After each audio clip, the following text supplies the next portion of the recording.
ایک افسانہ پڑھا کہ ایک صاحب کو راستے میں ایک بزرگ ملتے ہیں۔ وہ صاحب بزرگ کے ساتھ اچھے اخلاق سے پیش آتے اور ان کی مدد کرتے۔ نتیجے کے طور پر بزرگ خوش ہو کر انہیں دعا دیتے اور کہتے ہیں، میاں تمہیں اجازت ہے کہ جو چاہو اپنے لیے مانگو، لیکن تمہارے پاس صرف ایک خواہش کرنے کا آپشن ہے۔ کافی سوچ بچار اور بیوی سے مشورے کے بعد وہ صاحب ایک خواہش کرتے ہیں کہ وہ جسمانی طور پر جیسے ہمیشہ ویسے ہی رہے اور ان کے جوان بدن میں کوئی تبدیلی نہ ہو۔ اس خواہش کا مقصد یہ تھا کہ وہ ہمیشہ جوان رہے۔ دعا ماننے کے بعد وہ صاحب سو جاتی ہے۔ دوسرے دن صبح کو جب ان صاحب کی بیوی اٹھتے ہیں تو دیکھتے ہیں کہ اس کے شوہر انتقال ہو چکا۔ آخر میں افسانہ نگار تفسیر کرتا ہے کہ چونکہ موصوف نے ہمیشہ اپنے بدن کو غیر متحر رکھنے کی خواہش کی تھی، اس لیے خدا نے اس کی دعا سن لی اور اس کا بدن ہمیشہ کے لیے غیر متحر ہو گیا۔ اس افسانے کو پڑھ کر ایک ایسے خدا کا تصور پیدا ہوتا ہے جو سوچنے سمجھنے کی صلاحیت سے غاری ہے۔ وہ صرف ظاہری الفاظ کو سن کر فیصلے کرتا ہے اور بات کے تہ تک پہنچنے کی صلاحیت نہیں رکھتا ہے۔ خدا کے ذات کا یہ تصور صرف افسانوں تک ہی محدود نہیں بلکہ ہمارے روزمرہ کی گفتگو میں سرایت کر گیا ہے۔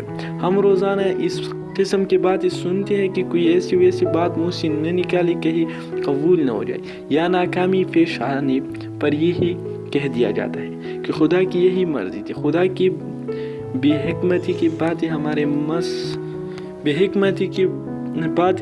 مذہب خلقوں میں بھی مشہور ہے۔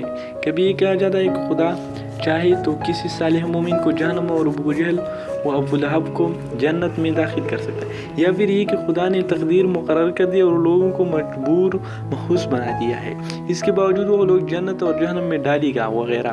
اس کے برعکس ہمارا یقین ہے کہ اللہ تعالیٰ کی ذات ہر غیب سے پاک ہے، چنانچہ اس کس طرح ممکن ہے وہ حکمت سے غاری ہو۔ اللہ کی ایک صفت ہے الحکیم، اس کا مطلب صاحب عالمدان دانشور باشعور ہستی کی ہے۔ اللہ تعالیٰ کے حکیم ہونے کا مفہوم یہی ہے کہ وہ لامتناہی طور پر دانا، سمجھدار اور دانش رکھنے والے۔ ہم جانتے ہیں کہ اگر کسی کار کو بے عقل اور اناڑی ڈرائیور چلائے تو جل یا بدیر کار کسی جگہ سے ٹکرا کر تباہ ہو جائے۔ اسی طرح اگر یہ کائنات کسی غیر حکیم اور بے شعور ہستی کے ہاتھ میں ہوتی تو اب تک کئی مرتبہ تباہ ہو چکی تھی۔ اللہ تعالیٰ کا ہر کام حکمت انتہائی درجے کی آیت اور مصلحت پر مبنی ہوتا ہے، لیکن ان کاموں کی مصلحتوں کو کامل طور پر احاطہ کرنا کسی کے بس کی بات نہیں۔ حکمت کا معاملہ یہ ہے کہ ایک دانا شخص کی حکمت کو مکمل طور پر سمجھنے کے لیے کم از کم اتنی ہی دانائی کی ضرورت ہوتی ہے، لیکن اللہ تعالیٰ کی دانائی اور دانش تک کوئی نہیں پہنچ سکتا ہے، چنانچہ اس کی حکمت کو مکمل طور پر سمجھ لینا ممکن نہیں۔ چنانچہ زلزلوں سے بستیوں کا اجڑ جانا، انسان کی معذوری، کیڑے مکوڑے کی تخلیق اور دیگر سمجھ میں نہ آنے والے کاموں کی کوئی نہ کوئی حکمت ہے۔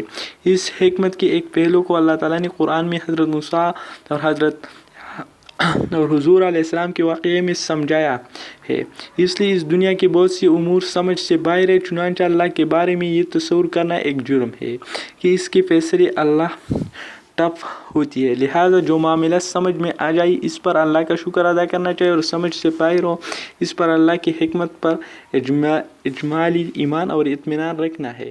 ایمان کا تقاضا ہے